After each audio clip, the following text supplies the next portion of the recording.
आज तक स्टोरीज के मुअज़्ज़ज़ नाज़रीन अस्सलामु अलैकुम। मुअज़्ज़ज़ नाज़रीन इकराम, इससे पहले आप इस कहानी की 85 एक साथ सुन चुके हैं। अब किस्त 86 मुलाहिज़ा फरमाएं। संजीदा होने की कोशिश करो डैनी, इस मरले पर हम दोनों को पूरी तरह होशियार रहना है। जरा सी भी गलती हो गई तो शायद उसके अजाले की भी मोहलत न मिल सके। पहली बात तो ये कि मुझे इतनी मोहब्बत से न पुकारा करो, दिल में आग से भड़क उठती है। दूसरी बात यह कि मैं पूरी तरह संजीदा हूँ। ये जरूरी नहीं कि चेहरे पर नहुसत तारी करके खुश गुफ्तगू की जाए तब भी संजीदगी का इजहार होता है। तीसरी और आखिरी बात यह कि इस वक्त जो कुछ हो रहा है उसमें तुम्हारे इरादे का कोई दखल नहीं है। वान हुफ ने खुद ही तुम्हें घेरने की कोशिश की है और तुम जो कुछ कर रही हो वो दिफा के जुमरे में आता है। लाइस्ट कार्टेज में तबाही नाजल न होती, वान हुफ को यह मौका ही न मिल पाता। ये न भूलो कि उस ठिकाने को तबाह करके हमने खुद उसे एक सुनहरा मौका फराम किया है। बोधी दलील है। मैंने बुरा सा मुंह बनाकर कहा, अगर मगर के फेर में तो बात बहुत दूर तक जा सकती है। अगर जिमी लाइड ने अपनी जवानी के अयाम में तुम्हारी मां से इश्क न लड़ाया होता तो इस वक्त हालात ही कुछ और होते। डैनी, इस बार वीरा की आवाज वो सीली थी, तुम हद से बढ़ रहे हो। मैं खामोश रहा। उसके टोकने पर एहसास हुआ कि मैंने वाकई उसकी दुखती रग पर हाथ रख दिया था। अपने मखसूस पस मंजर की बिना पर अपनी मां पर तबसरे पर उसका भड़कना फितरी अमर था। मुख्तलिफ रास्तों से होता हुआ मैं सर्कुलर रोड पर आ निकला। दिन में पुरहजूम नजर आने वाले कारोबारी इलाके उस वक्त वीरान पड़े हुए थे, लेकिन फिर भी इतना सन्नाटा नहीं था कि वीरा बेखतर होकर ट्रांसमीटर पर मसरूफ हो रह सकती। ये कहाँ गए? उसने इज़रारी तौर पर कहा। गाड़ी वापस उसी तरफ घुमा लो जहां थोड़ी देर पहले हम रुके थे। थोड़ी देर सब्र करो। मैंने फ्यूल गेज का जायजा लेते हुए कहा। मैंने प्रोग्राम बदल दिया है। गाड़ी लाहौर में छोड़ी तो शहर में हमारी तलाश पूरे जोर शोर के साथ जारी रहेगी। तो तुम्हारा कहाँ का इरादा है? उसने दरमियान ही से मेरी बात हो चली। शहर से बाहर चल रहे हैं, मैंने इख्तिसार के साथ कहा। जदीद दौर में सांस लेते हुए भी लाहौर के माहौल पर उसकी तारीख के साथ नुमाया नजर आते थे। सर्कुलर रोड पर जा बजा मुख्तलिफ फाटकों के नाम नजर आ रहे थे जो शायद किसी दौर में शहर पनाह के मुख्तलिफ रास्ते रहे हों। बैरून लाहौरी गेट, बैरून मस्ती गेट, बैरून लाहौरी गेट वगैरह से गुजरने के बाद बाएं हाथ पर लाहौर की शाही कले के फसीले नजर आने लगी। उससे आगे बादशाही मस्जिद के मीनार सरबुलंद थे और दाहिनी तरफ वसी व आरीज मैदान में मीनार पाकिस्तान रोशन था। तुम फिर वहीं आ निकले। वीरा ने वो इलाका पहचानते उलझे हुए लहजे में कहा। यहीं से तो वो मरदूद तुम्हारे पीछे लगा था। फिक्र न करो, वो दोबारा नहीं आएगा। यही रास्ता मुख्तसर और महफूज है। रावी रोड पर घूमने के बाद जब तक हम टोल टैक्स अदा करके थके थके सुस्त रू दरिया पर बने हुए पुल पर आगे न बढ़ गए वो बेचैन ही रही। शायद लाहौर के उस इलाके से वो इतनी ज्यादा वाकिफ नहीं थी। अब हम गुजरावाला जा रहे हैं। मैंने शाहदरा रोड से पजीरो बाएं तरफ घुमाते हुए कहा। इस सड़क पर तुम बेखौफ व खतर ट्रांसमीटर इस्तेमाल कर सकोगी। फिर हम दोनों ही खामोश हो गए और फिजा में सिर्फ पजीरो के इंजन की हमवार और मुसलसल गूंज बाकी रह गई और मेरा ज़हन एक बार फिर तंजीम के मामलात में उलझ कर रह गया। सुनसान सड़क पर उसने दोबारा फिर वारहूफ से राब्ता कायम करने की कोशिश की थी मगर नाकाम रही थी। लिहाजा मैंने मौका पाकर अपने मतलब की बात छेड़ दी। ये टू किसको जवाब देता वीरा? वान हुफ को। उसकी आवाज़ ख्याल अंगेज थी। वो समझता था कि वान हुफ ने उससे स्याह सफेद का मालिक बनाकर अपने लिए नागुज़ीर बना लिया है, लेकिन तुमने देखा कि उसे कितनी आसानी से हटा दिया। क्या वान हुफ ने उसे अपने लिए ढाल बनाया हुआ था ताकि किसी बुरी घड़ी में ए टू की गर्दन फंदे में देकर खुद बच सके, और अब उसकी जगह किसे लिया गया? मैंने सवाल किया। यह वान हुफ का अपना मसला है, वो बोली। किसी न किसी का तकर्रुर ही लिया गया होगा। वो किसी भी कीमत पर खुद बराह रास्त मुलव्वस होना पसंद नहीं करता। हो सकता है कि नासर की ही किस्मत जाग उठी हो। Larry calling for sugar queen, over. अचानक डैशबोर्ड में लगे हुए ऑपरेटर्स के स्पीकर से वान हुफ की जानी पहचानी आवाज उभरी और मेरे पूरे जिस्म पर असाबी तनाव तारी हो गया। रिसीविंग। वीरा ने माउथ पीस अपने दहाने के करीब लाकर ट्रांसमीटर बटन दबाकर कहा, कोड धराओ, ओवर। मुझे खुशी हुई कि इस बार वीरा ने उसकी आवाज पर भरोसा करने की बजाय उससे कोड का मुतालबा किया था। XL3 code 1, second call to you, over. वान हुफ की रेडियाई आवाज में हल्की सी तलखी होकर आई थी। फाल्कन 4, तुम कहाँ गायब थे?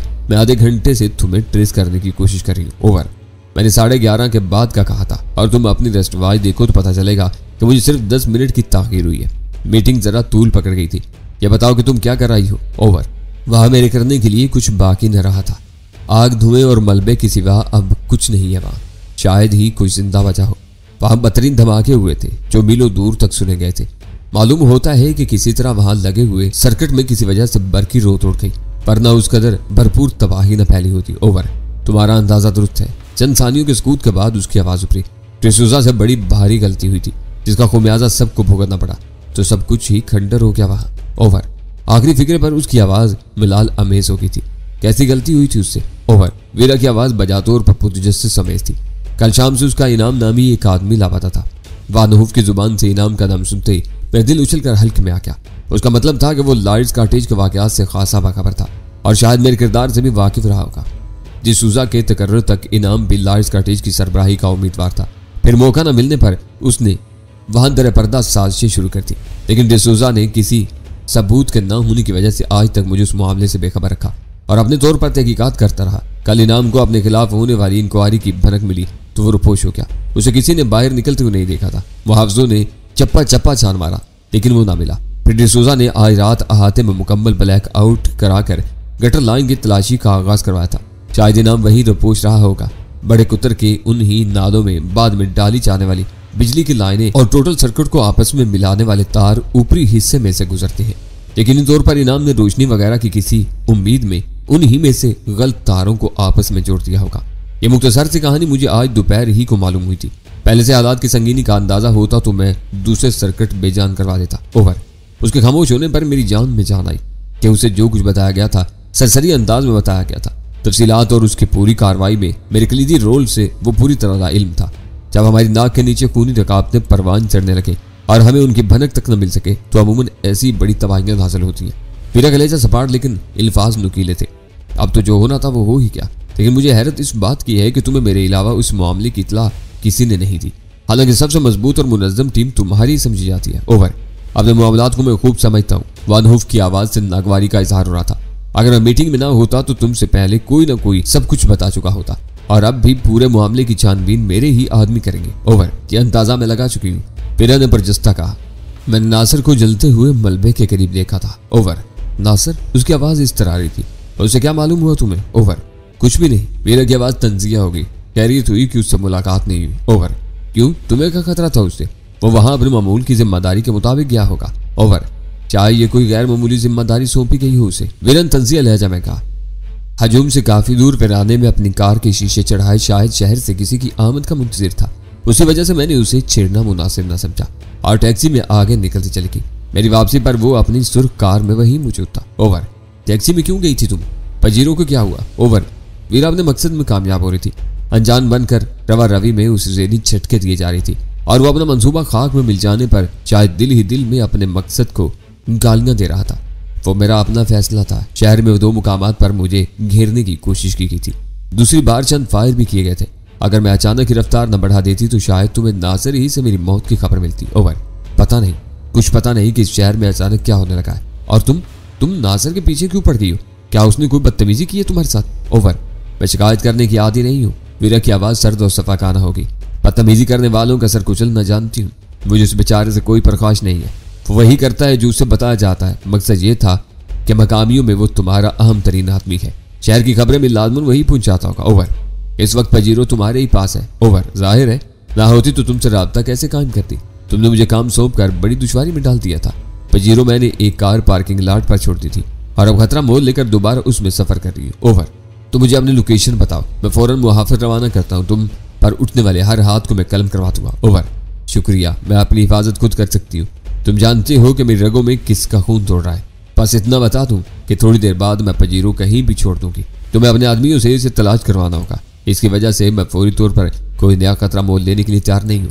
मैं ये समझने कासिर हूँ कि इन लोगों का निशाना मेरी जात थी या सिर्फ पजीरो, क्योंकि पजीरो के मेरे जेर इस्तेमाल होने के बारे में तुम्हारे अलावा सिर्फ वो आदमी वाकिफ है जिसने गाड़ी एयरपोर्ट पर मेरे हवाले की थी। ओवर।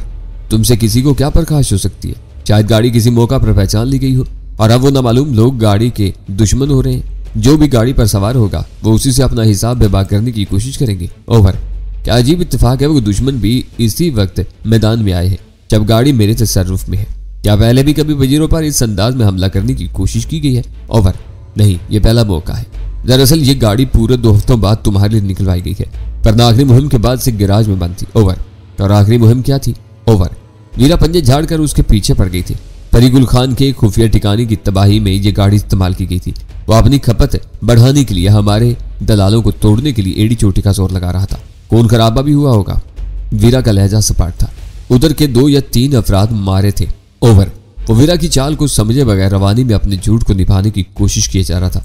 फरीगुल खान की कहानी तराशने से उसका मुद्दा यही रहा होगा कि पजीरों पर हमले की कार्रवाई की जिम्मेदारी किसी और पर डालते हुए खुद को वीरा के मकानी शुबहात से महफूज रख सके। उस अहमद को यह मालूम नहीं था कि हम अपना ताकुब करने वाले को जेर करके ये मालूम कर चुके थे कि वान हुफ के मोहतमद नासिर के इमा पर शहर में पजीरों की तलाश की मुहिम जारी थी। फिर तुम मेरे मुजरिम हो। उसके खामोश होते ही वीरा की आहनत अमेज तलख आवाज उभरी थी।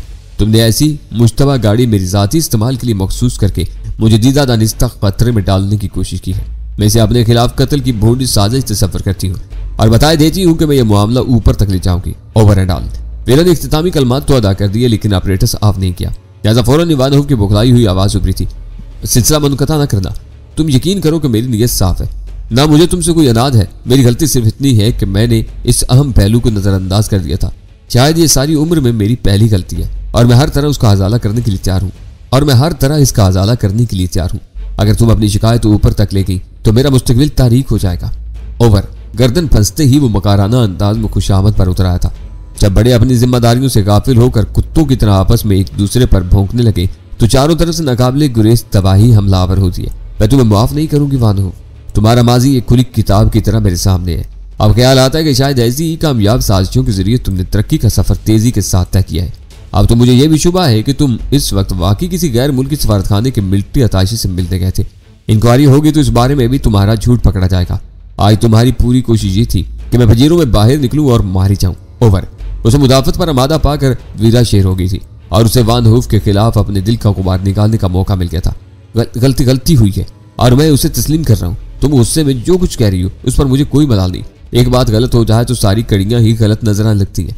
मैं बस ये चाहता हूँ कि तुम थोड़ी देर के लिए मुझसे मिल लो ताकि मैं अपनी पोजीशन की वजाहत कर सकूं। उसके बाद फैसले का इख्तियार तुमको होगा। ओवर। अव्वल तो ऐसी कोई मुलाकात ही मामूल के खिलाफ होगी। तो ये कि मुझे तुम्हारी नीयत पर शुबा है। इस मुलाकात में भी तुम्हारी कोई चाल हो सकती है। तुमने अपने रवैये से मुझे मोहतात रहने पर मजबूर कर दिया है। ओवर। तुम मेरे पास नहीं आना चाहती तो अपना ठिकाना बताओ, मैं फौरन पहुंचता हूँ। ओवर। वीरा की गिरफ्त में आकर वो बुरी तरह बुलबुलाया हुआ था और हर कीमत पर उस मामले को वही खत्म करना चाह रहा था। उसकी कोशिशों से ही अंदाजा हो रहा था कि उसे अपना इक़्तिदार कितना अजीज था। ऑपरेटर्स पर मौजूद रहो, मैं सोचकर थोड़ी देर बाद राब्ता कायम करूंगी। Over and all. इस बार वीरा ने हाथ बढ़ाकर खुफिया खाने में लगे हुए ऑपरेटर्स का स्विच भी ऑफ कर दिया। देख ली उसकी मकारी। वीरा ने हंसते हुए कहा, लेकिन शिकायत पर जान ही निकल कर रह गई उसकी। अब ये बताओ कि तुम्हारा अगला प्रोग्राम क्या है? हमें इस गाड़ी से जल्द अज जल्द पीछा छुड़ा लेना चाहिए। वापस लाहौर ही चलते हैं। मैंने फजीरों की रफ्तार सुस्त करके वीरान सड़क पर मुकर्रर जगह से यू टर्न लेते हुए कहा, सफेद चमड़ी पर स्याह लिबास में तुम बहुत नुमाया हो रही हो। गुजरांवाला जैसे छोटे शहर में गाड़ी छोड़कर हर एक की नजरों में हम आ जाएंगे।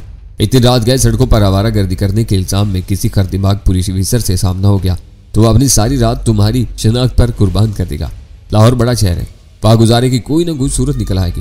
मेरी शनाख्त की फिक्र न करो, वो शौक ले जमपोरी हंगामों में जिंदगी गुजार कर बस इसी कदर सीखा है कि कागजात हर वक्त जान से लगाए रखती हूँ। ये कहते हुए उसने अपनी पतलून की अकबी जेब से पासपोर्ट निकाल कर मेरे सामने कर दिया। तो तुम बाज़ाब्ता तौर पर यहाँ आई हो? मैंने उसके बरतानवी पासपोर्ट की वर्करदानी करते हुए हैरिस से सवाल किया।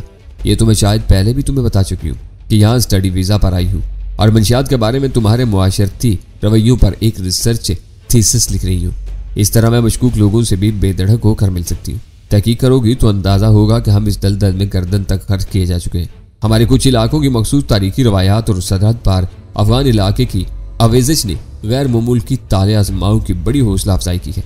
दोनों तरफ की सरहदी पट्टी में नाकाबिले रसाई दर्रों और पहाड़ी वादियों में हेरोइन बनाने की जदीद तरीन फैक्ट्रियां शब रोज काम कर रही हैं, जिनकी पूरी पैदावार पेशगी खरीद ली जाती है। पड़ोस के जंगी माहौल की वजह से इस इलाके में सरमाए की बहुतात है। फिर बाहर से भी बड़े पैमाने पर सरमाया कारी हो रही है। वह हंसने लगी। ये सब मैं तुमसे ज्यादा जानती हूँ। हेलो। भारी मर्दाना गुर्राट किसी गुनकार कुत्ते की आवाज से मुशाबा थी, लेकिन मुझे पहचानने में दुश्वारी नहीं। लबो लहजा वही था, फर्क बस सिल्की और लासिल्की राब्ते का था। मुझे कभी उम्मीद थी कि नासिर के आदमी से मिलने वाले दूसरे फोन नंबर पर वो खुद ही होगा। मैं अकबर बोल रहा हूँ सर, मैंने सहमी हुई आवाज में कहा। उस मकाम से फोन करने की वजह यही थी कि वहां मैदान साफ था और बूथ में बोलते हुए यह अंदेशा नहीं था कि मेरी सदाकारी किसी की तवज्जो का मरकज बन जाएगी। बोलो क्या बात है? रिसीवर पर वान हुफ की वसीली तार सुनाई दी। उसका लहजा और तलफ्फुज़ बहुत बिगड़ा हुआ था, लेकिन अंदाजा हो रहा था कि वो उर्दू अच्छी तरह समझने पर कातिर है। वरना वीरा से वायरलेस पर उसकी गुफ्तगू सुनकर तो मैं यही समझा था कि वो अंग्रेजी के सिवा कोई दूसरी जुबान न बोल सकेगा। अलबत्ता नाम की बिना पर शुबा था कि शायद वो जर्मन नसात हो और अपनी मादरी जुबान पर भी अबूर रखता हो। नासिर के नंबर से जवाब नहीं मिल रहा, इसलिए फोन किया है। पजीरो मिल गई है, उसे एक औरत ड्राइव कर रही है। अभी किधर है पजीरो? एयरपोर्ट के पार्किंग एरिया में है। औरत अंदर गई है, अब मैं क्या करूं? तुम सब साला बास्टर्ड है। नासिर क्या बोला था? उसके जवाब से मैंने अंदाजा लगाया कि उस वक्त वो ज़हनी तौर पर उलझा हुआ था और फैसला नहीं कर पा रहा था कि मेरी इत्तला पर क्या हुक्म सादर करे। नासिर ने गाड़ी का सुराग मिलते ही पहली फुर्सत में इत्तला देने के लिए कहा था, लेकिन अब वो खुद गायब है। तुम चोकरी को पकड़ सकता है?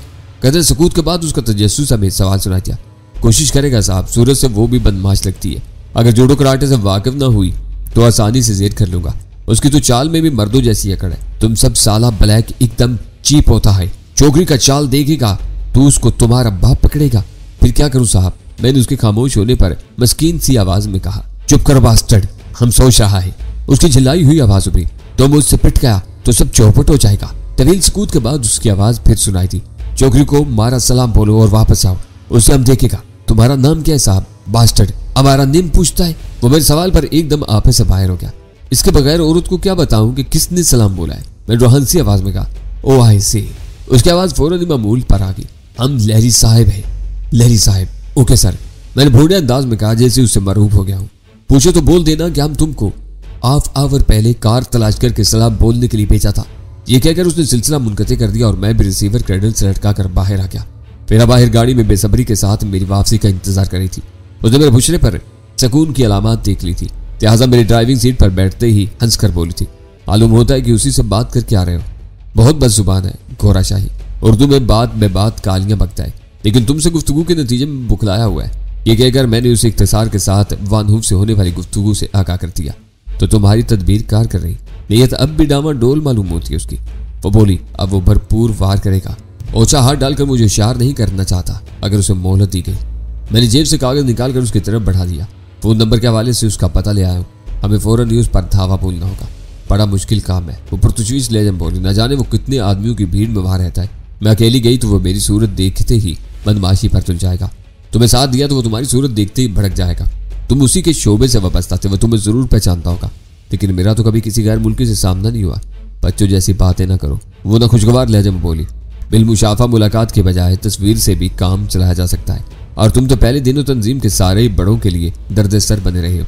बच्चे की दानिश में वानहूफ की सरजंश अब भी इतनी दुश्वार नहीं है जितनी तुम समझ रही हो। क्या मंसूबा है तुम्हारे ज़हन में? मंसूबा बाद में, पहले ये बताओ कि यहाँ मामूर किए जाने वाले क्या सारे गैर मुल्की उर्दू जानते हैं? उसके बगैर काम चलाना मुश्किल होता है। बाजुकात निचले तबके के जाहिल लोगों से बरह रास्त काम लेना पड़ता है, तो मकामी जुबान के सिवा कुछ काम नहीं आता। जहाँ काम करना हो वहाँ की जुबान सीखना ही पड़ती है। वानहूफ से सामना हुआ तो सबसे पहले उसे गालियां सुनाकर दिल का गुबार निकालूंगा, फिर कुछ सोचा जाएगा। लेकिन मेरी समझ में नहीं आता कि तुम इस बारे में क्या सोचे बैठे हो। उलझन अमेज लेजम बोली, अभी हम एयरपोर्ट जा रहे हैं। गाड़ी वहीं छोड़कर हम टैक्सी में लौट कर वानहूफ की क़यामगाह का जायजा लेंगे। फिर एयरपोर्ट वापस लौट कर पेजीरो में वापस आएंगे। पेजीरो की क्या जरूरत है? ये गाड़ी हमारी गर्दनें कटवाने का सबब न बन जाए। उसने मेरी बात काट कर सवाल किया। पेजीरो में असलहा मौजूद है जिसे हम टैक्सी में लाद कर नहीं ले जा सकते। फिर टैक्सी वाले पर वापसी के लिए एतमाद नहीं किया जा सकता। खेल शुरू होती धमाके सुनकर वो भाग लेगा। ऐसी सूरत में अगर हमें अचानक ही भागना पड़ गया तो अपनी सवारी न होने की सूरत में घिर कर रह जाएंगे। अब मैं जो कुछ कह रहा हूँ वो खामोशी के साथ सुनती रहो, जरा बाद में कर लेना। चलो मैं खामोश हूँ। उसने मेरे बाजू पर चुटकी लेकर सिगरेट सुलगाना शुरू कर दी। मुझे किसी मुकर्रर जगह उतार कर तुम पजीरों में अकेली वानहूफ के घर जाओगी। गाड़ी बाहर पार करोगी और अंदर जाते हुए दरवाजे मकफल नहीं करोगी, ताकि वक्त जरूरत है मैं अंदर छुपे हुए असलहे तक रसाई हासिल कर सकूं। मैंने तफसीलात बताते हुए तरतीब बरकरार रखना जरूरी समझी थी। तुम्हारे साथ एक भरा हुआ पिस्तौल होगा, दूसरा बेआवाज पिस्तौल मेरी तहवील में होगा। घंटी के जवाब में जो भी आए तुम उसके साथ अंदर नहीं जाओगी, बल्कि अपने हवाले से वानहूफ को वहीं बाहर तलब करोगी। उसकी शिनाख्त से मुतमईन होकर तुम दाहिना हाथ बुलंद करोगी और मैं तुम्हारी करीबी दीवार पर एक बेआवाज फायर करूंगा, ताकि तुम वानहूफ को बाहर अपने साथियों के मुहासरे का यकीन दिला सको। उसके दिल में कोई गलत इरादा भी मौजूद हुआ तो इन हालात में वो तुम्हारे खिलाफ कोई कार्रवाई करने की जुर्रत नहीं कर सकेगा। इस बुनियादी तहफ़्फ़ुज़ के बाद अगले इक़दाम का इंतजार तुम्हारी स्वाबदीद पर होगा। बहुत शानदार और बेदाग मंसूबा है, लेकिन इतना बखेड़ा फैलाने की क्या जरूरत है? उसके बाहर आते ही गोली मार कर फरार हुआ जा सकता है, बशर्ते कि वो इसी कदर अहमक हो जितना तुम समझ रही हो। वो भी किसी हिफाजती चाल के बगैर तुम्हारा नाम सुनकर बाहर तोड़ा नहीं आएगा। फिर तुम उसके 4 साथियों से भी लाइल्म हो। वानहूफ से लगे हाथों इस बारे में भी बाज़ पुरस की जा सकती है। हो सकता है ये मालूमात किसी मरले पर काम ही आ जाए। मेरे साथ मिलकर काम करना है तो ये बात बेबात है, अपनी बालादस्ती जताना छोड़ दो। मैं वैसे ही तुम्हारी जहानत का एहतराम करती हूँ। उसने संजीदगी के साथ कहा, ये इल्जाम तुम नहीं बल्कि मैं लगा सकता हूँ। अभी थोड़ी देर पहले तुमने मुझे बच्चों से तशबीह दी थी, जबकि मैं हर लम्हे तुम्हारी बलूगत पर निगाह रखता हूँ। फिर आ गए उन्हीं घटिया बातों पर। वो तिनक कर बोली, मैं कह चुकी हूँ कि काम के वक्त मुझे सिर्फ और सिर्फ मर्द समझा करो। मेरे निस्वानी एहसास ज़हन में कहीं दफन होकर रह जाते हैं। तुम्हारे मुलायम और हसीन चेहरे के साथ ख्वाजा सरा का तो तस्वुर किया जा सकता है, किसी मर्द का नहीं। नकाब लगा लो तो कुछ भी समझ सकता हूँ। ये ख्वाजा सरा क्या होता है? पहली बार उर्दू का कोई लफ्ज उसके सर पर से गुजरा था। यह बज़ाहिर होता है लेकिन अमलन होती है, दोनों तरफ शुमार कर सकते हो। ये पुराने दौर की हरम सराओं में औरतों के मुलाजिम और खिदमतगार बल्कि निगहबान हुआ करते थे। क्यों ना मैं ट्रांसमीटर पर उसे अपनी आमद की इतला दे दूं? मैंने उसे कहा भी था कि वो अपने ऑपरेटर्स पर मौजूद रहे। मैं सोचकर थोड़ी देर बाद जवाब दूंगी। कुछ देर की खामोशी के बाद उसने एक नया सोचा छोड़ा। खुदकुशी का इरादा है तो जरूर इतला दे दो। पूरी तैयारी के साथ इस्तेकबाल करेगा, बल्कि हो सकता है कि अपने आदमी कमीन गाह के गिर्द फैला दे और मेरे फायर करते ही मुझे भी अचानक बेदस्तों पा कर लिया जाए। किस्सा सारा इतना है कि तुम्हारी खोपड़ी शैतानी है। वो किस्सेहानी लहजे में बोली, हर बात का मनफी पहलू फौरन सोच लेते हो, फायदे पर बाद में गौर करने की नौबत आती है। यही वजह है कि आज तुम्हारा हमनशी हूं, वरना कब का तुम्हारे हाथों मरकब क्या होता। इस गुमान में न रहना, कुछ पता नहीं कब तुमसे तबीयत उकता जाए और मैं अपना इरादा बदल बैठूं। तुम्हारी तरह मेरी भी एक ज़हनी रोह होती है, जिधर हो जाए उधर ही चल पड़ती हूँ। जवाब न देना, लेकिन ऑपरेटर्स ऑन कर लो ताकि मालूम तो होता रहे कि वो क्या कर रहे हैं। लहजा भर बाद ही गाड़ी के बंद कैबन में रेडियाई लहरों का धीमा धीमा बेजान सा शोर गूंजने लगा। अकबर की हैसियत से तुम उसे बता चुकी हो कि मैं एयरपोर्ट पर मौजूद हूँ। ऐसा ना हो कि मेरी तरफ से कोई जवाब न मिलने पर उसी तरफ तोड़ लगा दे। क्या यह बेहतर ना होगा कि हम गाड़ी किसी और जगह छोड़ें? बात माकूल है, लेकिन मैं जरा सा नफ्सियाती फायदा उठा रहा हूँ। वह तुमसे ये तवक्का नहीं कर सकता कि तुम उसका सलाम मिलने के बाद भी वहीं रुकी रहोगी। एयरपोर्ट का दूसरा फायदा यह है कि वहां भांत भांत के लोग आते रहते हैं। कोई भी टैक्सी ड्राइवर हमें बेचूत चराग कबूल कर लेगा। इस वक्त शहर के दूसरे हिस्सों में सवारी मिल गई तो ड्राइवर की शुबहात का निशाना बनना पड़ेगा।